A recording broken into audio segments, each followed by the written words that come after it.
If you're gonna do it, do it. Say what you can do what you say. If you can't do it, don't say you can do it. Don't over-leverage yourself. Don't over-leverage a decision and then jump in and kind of dip a toe.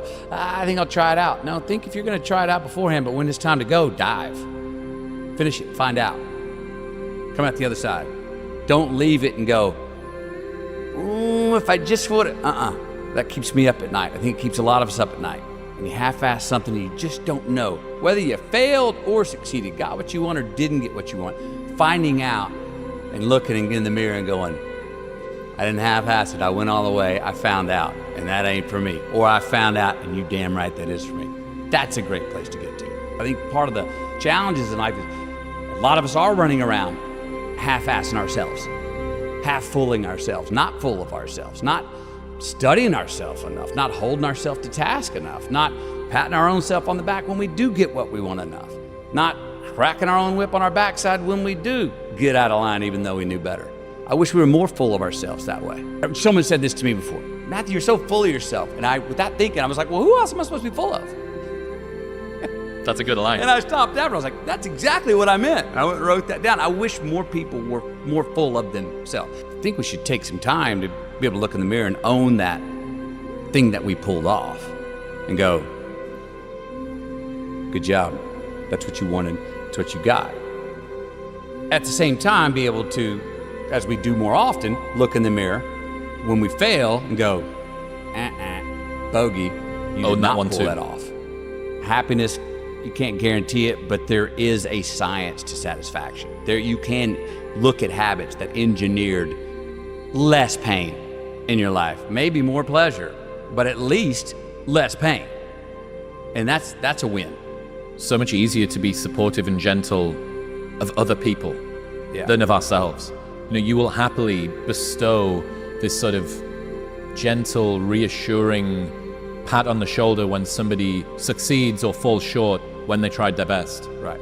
Yet, given the fact that you tried your best, you give yourself a kick on the way out of the door and a harsh word to follow you. We so often focus on failure. When we study failure, we obsess with failure. We dissect failure and our failures.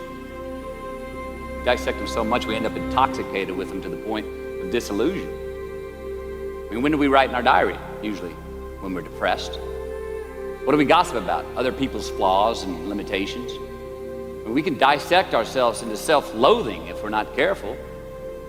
I find that most of the times our obsession with what is wrong just ends up breeding more wrong, more failure. Now, the easiest way to dissect success is through gratitude. Giving thanks for that which we do have, for what is working. Appreciating the simple things we sometimes take for granted. We give thanks for these things, and that gratitude reciprocates, creating more to be thankful for. It's really simple, and it works. Now, I'm not saying be in denial of your failures. No, we can learn from them too, but only if we look at them constructively, as a means to reveal what we are good at, what we can get better at, what we do succeed at. We're gonna make mistakes. You gotta own them. Then you gotta make amends. And then you gotta move on. Guilt and regret kills many a man before their time. So turn the page, get off the ride. You are the author of the book of your life. The ironic tragedy is that life has to be lived forward, but only makes sense in reverse. Right. Yeah. Life is not easy. It is not. Don't try to make it that way. Life's not fair. It never was. It isn't now, and it won't ever be. Do not fall into the trap, the entitlement trap, of feeling like you're a victim. You are not. Get over it and get on with it. And yes, most things are more rewarding when you break a sweat to get them. I think one of the themes of your worldview that I've become familiar with is alchemizing bad times into good ones. A reminder that things that seem bad can end up being good. How can people, or how do you have more of that perspective during a hard time? I probably start off intellectualizing something that I know I probably should believe in but don't believe in it, and convince myself, even to an extent to trick myself, that To sit here and go, well, you just tell yourself, this too shall pass. Okay, great. Well, what the hell's that mean? Even if it's true. In the moment, you're like, what are you fucking talking about, man? I'm in the debit section. I'm in a warning section. This sucks. I think that how much I'm conscious of it or not, my undeniable optimism and faith that this isn't all it is. And if it is, so what? That's okay. Well, then really, so what? You know what I mean? What's the big deal? It minimizes. I seem to have a tendency not to make a bigger deal out of things that other people make a bigger deal of. Dramas. I don't like to create false drama. When it comes and it's hard, I am affected. I get the blues. I get sad. I get mad. I'm a shit to be around. I can't get to sleep. I got demons in my own head trying to work the riddle out. Why did this happen? That's the other thing that's tough for me is I think that any bad thing that happens to me, my initial reaction is, well, what'd you do wrong to lead to this? We always say, well, who are you? You know, once you figure out who you are. And I try not to ask my kids that now. Well, I want you to know who you are. And a part of that who's helped me is Bob Dylan's lines like, I don't know what all this talks about who we are, man. We are all just what we create ourselves to be. And that gives me a little, that's relaxing. But it's so much easier to figure out who you're not. And if you start eliminating the who I'm not, by sheer mathematics, you end up moving toward more of what feeds you and who you are. And it's a hell of a lot easier thing to go, how can I get rid of some bullshit in my life, than it is to go, well, how do I go to my true self? Do I want to press the accelerator more quickly, or do I want to take my foot off the fucking brake? Right. I'm going to eliminate some of that stuff. I want to get some of those things out of the way. Maybe it was the conversations I was having. Maybe it was, maybe it was the people I was hanging out with. Those just clocking some of those things and eliminating them is a much easier place to start.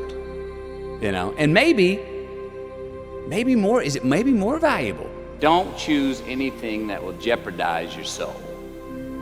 Prioritize who you are, who you want to be, and don't spend time with anything that antagonizes your character. Don't drink the Kool-Aid, man. It tastes sweet, but you will get cavities tomorrow, all right? Life is not a popularity contest. Be brave, take the hill, but first answer that question, what's my hill? So first, we have to define success for ourselves. And then we have to put in the work to maintain it. Take that daily tally. Tend our garden. Keep the things that are important to us in good shape. I mean, let's admit it. We've all got two wolves in us. A good one and a bad one. And they both want to eat. The best I can tell, we just got to feed that good one a little more than the other one. Do yourself a favor. Make the choices, the purchases today that pay you back tomorrow. Residuals. In my business, we call it mailbox money. If I do my job well today, and that movie keeps rerunning on TV, 5 years from now, I'm getting checks in the mailbox. It's a heck of a deal. So whether it's prepping the coffee maker the night before, so all you got to do is press the button in the morning, or getting ready for the job interview early so you don't have to cram the night before, or choosing not to hook up with that married woman because you know you're going to feel horrible about it tomorrow, and her husband carries a gun, or paying your debts on time so that when you do see that guy 3 rows back tonight, you don't have to hunker down in your seat hoping that he don't see you. Get some ROI. You know what that is? Return on investment. Your investment. You. Customize your future. Don't leave crumbs. You know that group of friends that you hang out with that they really might not bring out the best in you? You know, they gossip too much, or they're kind of shady. They really aren't going to be there for you in a pinch. Or how about that bar that we keep going to that we always seem to have the worst hangover from?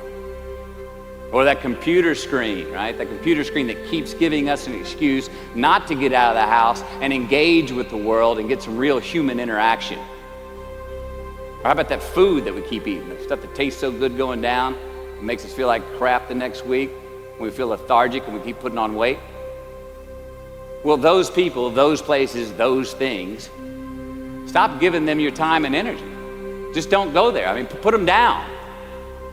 And when you do this, when you do put them down, when you quit going there, and you quit giving them your time, you inadvertently find yourself spending more time and in more places that are healthy for you, that bring you more joy. Why? Because you just eliminated the who's, the where's, the what's, and the when's that were keeping you from your identity. Like, trust me, too many options, I promise you this, too many options will make a tyrant of us all. All right, so get rid of the excess, the wasted time. Decrease your options. If you do this, you will have accidentally, almost innocently, put in front of you what is important to you by process of elimination. Knowing who we are is hard. It's hard. So give yourself a break. Eliminate who you are not first, and you're going to find yourself where you need to be.